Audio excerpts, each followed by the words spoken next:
Baal, antigo deus cananeu da fartura e fertilidade, deus dos raios e tempestades, a primeira divindade perseguida pelo povo hebreu, cujo qual seus templos foram destruídos, seus sacerdotes foram massacrados, mas que apesar de toda a tentativa de destruição do seu culto, ele permeou pela história e se manteve vivo, e hoje mais vivo do que nunca. O culto a Baal ele é muito presente dentro da magia moderna em vários aspectos e pontos, vertentes diferentes, mas ao mesmo tempo que ele é um culto ainda muito vivo e com informações de muito fácil acesso nos dias atuais, dado a todos os achados arqueológicos que se tiveram a ele, ao mesmo tempo ele é uma divindade que se tem muita desinformação, muita coisa, muita forma de culto hoje dele trazida, acaba confundindo vários aspectos dele, até mesmo cujo qual alguns acabam misturando ele com a sua demonização, que foi criado apenas com o intuito de escárnio por um povo que queria matar o culto mais popular e forte daquela região. Bom, mas para entendermos isso melhor, a gente tem que entender quem é Baal. Primeiramente, Baal, a palavra Baal, entre seus muitos significados, vai significar principalmente Senhor. Este é um título. Reis tiveram esse título, maridos poderiam ser chamados por Baal, como a questão do senhor da casa. E no aspecto divino, no aspecto de deuses, cada cidade tinha seu senhor, como se cada cidade tivesse o seu Baal. Ele era um culto popular, muito difundido naquela região da antiga Canaã e em volta ali, com templos. Templos cujo qual muitas vezes um povo específico não podia ir. Por exemplo, o povo que vivia no deserto, que era um povo nômade, nem sempre tinha acesso ao templo, e por causa disso acabavam cultuando a sua maneira, criando outras facetas. De uma cidade para outra nascia também cultos diferentes. Nós temos Baal Hadad, Baal Ekron, Baal Ramon, Baal Zafon, Baal Zebul, Z-E-B-U-L, que é muitas vezes confundido com Baal Zevult, que é o Senhor das Moscas, que na verdade é uma questão de escárnio. Eles fizeram uma corruptela da palavra Zebul para Zevult, tratando o Senhor da vida, tratando o grande Deus solar ligado à prosperidade, ligado à fartura das colheitas, como o Senhor das pragas, como o Senhor das moscas, como o Senhor da infertilidade, o que posteriormente é ressignificado de uma maneira errônea, colocando a mosca como um ser ligado à questão do ar, como seres que voam. Só que isso veio literalmente de uma demonização. Mas por que houve toda essa perseguição ao culto a Baal? Bom, primeiro nós temos que entender um pouco sobre a questão de mitologia.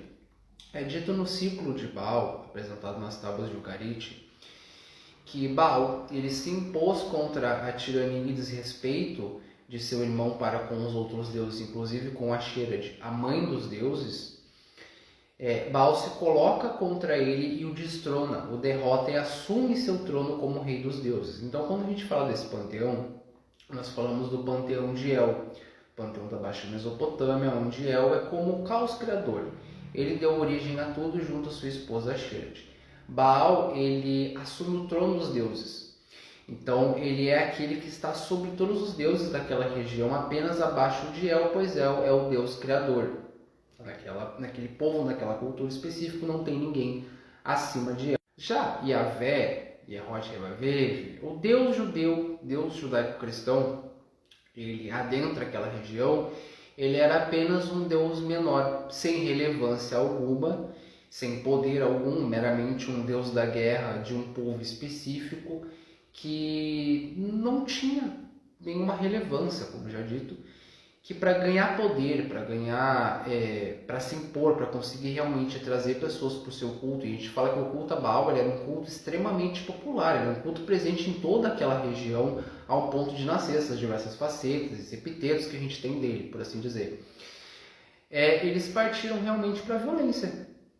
Os sacerdotes foram massacrados, os templos foram destruídos e depredados, e assim por diante, para realmente tentar matar esse culto. Tentar realmente, porque ele foi um culto que sobreviveu e que permeou a história até os dias atuais. Nunca foi um culto que eles conseguiram apagar, por mais que desde a época dos hebreus, antes mesmo de existir essa questão de povo judeu, judaísmo como religião, eles já tentam destruir esse culto, desde aquela época. E obviamente, com toda essa perseguição, um título de forma de escárnio para com este culto foi criado, que foi Baal Zevut, onde eles pegaram a palavra Baal Zebul, que significa, né, o senhor do lugar alto, o senhor do monte alto, que é o aspecto mais ligado aos raios de Baal, como o deus mais voltado à guerra e justiça. Eles fizeram uma corruptela desse nome e começaram a tratar ele como Baal Zevut. Isso também tem muito a ver com a forma do culto a Baal era feito. Por muitas vezes ele era realizado nos campos.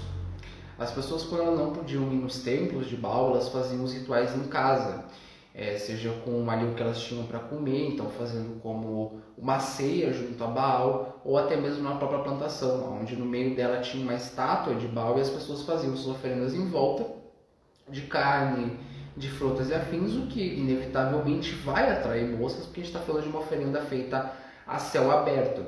Então, a partir de tudo isso, surge esse Baal Zevut, o Senhor das Moscas, uma representação contrária a tudo aquilo que Baal representa. Baal é o deus da vida, o deus da fertilidade, o deus da prosperidade.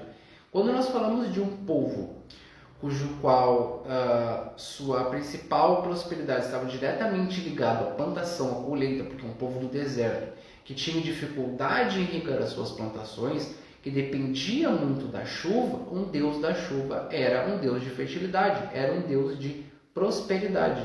No próprio ciclo de Baal é descrito que no momento de sua morte, né, porque tem esse aspecto de morrer e renascer, de voltar à vida através de Anat, que derrota a morte e traz de volta a Baal, nesse momento que ele se afasta, a terra fica infértil. A terra se enche de pragas. O mundo começa a morrer. É descrito isso dentro do ciclo de Baal. Então, quando eu trago essa questão da infertilidade, das pragas, eu falo da não presença de Baal. Eu falo sobre um local onde ele não está presente, da onde ele saiu. O silêncio de Baal, o seu afastamento gera o fim da vida, a infertilidade, pois ele é o Deus que representa a vida, o ciclo da vida, o Senhor do destino.